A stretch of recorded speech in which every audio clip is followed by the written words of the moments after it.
सावन मास चढ़िते बिसहरि एली मिथिला गाम। राम तुलसी छाड़ बैसी बिसहरि करथि आराम।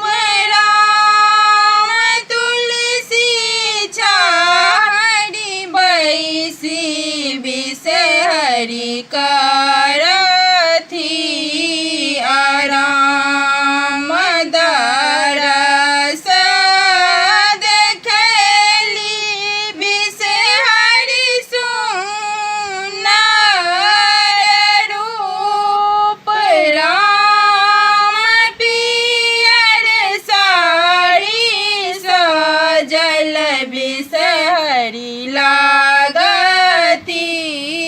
अनूप।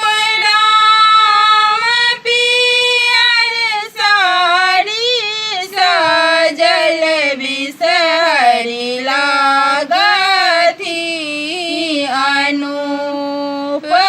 आके बैसक बिसहरि मैना के पात। राम दूध लावा खाए बिसहरि दिया बात। राम दूध लावा खाए बिसहरि दिया